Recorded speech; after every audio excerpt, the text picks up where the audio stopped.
Go to our first question, and this came in from Heather, and she was wondering, what should society do with offenders who aren't ready to change? I know there is support around when people are ready, but what do we do when people don't want to stop offending yet?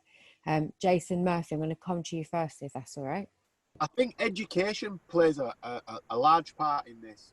When it came to time for me to leave school, my careers advisor literally said to me, your options are this: stay on at school, get a job, or get a trade.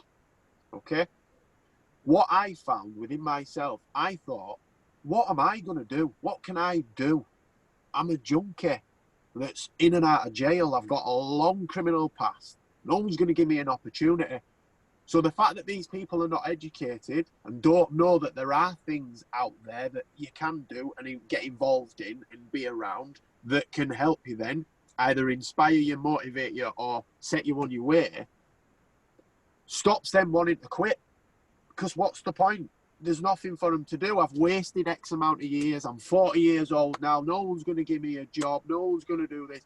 So I think that stems back to letting people know that it doesn't matter how far down the road you think you are, there's always a way back. So education, yes, and helping people, be better educated and understand some of those individual circumstances.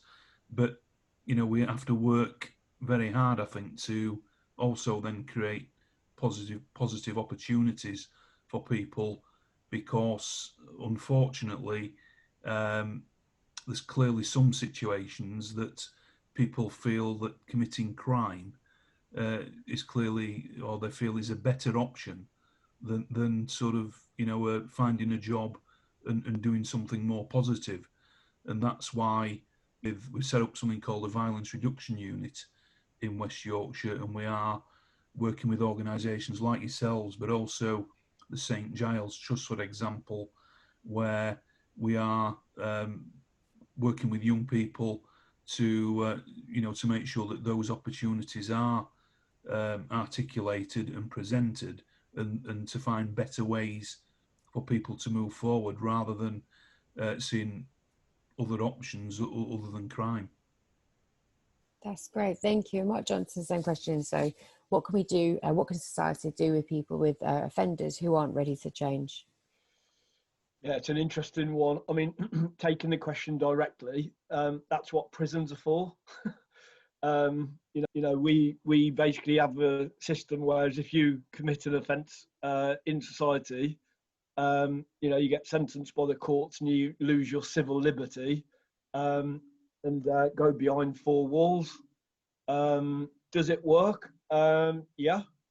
I think that I've not sort of discussed this with the other two people, Jason with lived experience, but I pretty much kind of know their answer, and that was society needed protection against me before I was ready to change. Everybody is accountable for their behaviour, so there's a lot of mitigating circumstance, and the report talks about that in depth. Addiction, housing, mental health, etc. The chance of relocation on release, and Jason Murphy talked about that earlier, about meeting someone who got him out of the area that he come to. We hear it all the time in prison, in our prison work, that people, they've done 5 and 6 sentences, and you say, what are you doing on release? And they say, I'm going back to the same place I got the other 6 sentences from. There's very little opportunity to literally be confronted with the exact nature of your behaviour.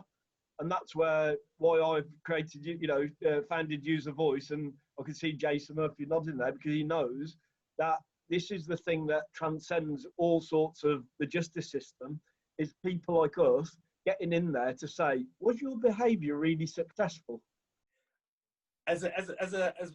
When you're a criminal, you don't know you want to change until that switch hits.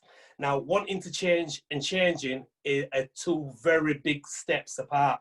Yeah, one's over here and the other one's over there. And I can say, I want to change as much as I want, but actually doing it and making that first step to change is really difficult. And I also think that having something to follow, a leader, is also good. Somebody that that's changed.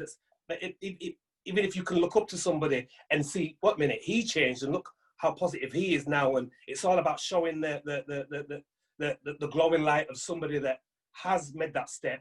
People thinking they're not ready is a lot to do with their mindset, and it's a lot to do with their, because if you've got like you said, there's a lot of different factors, your mental health, the way you live, how much money you bring in a month, what you think you need, what you think you don't need, who you're hanging around with, where you live, and those are all those factors there will have a cause and effect on your mind, getting your mind right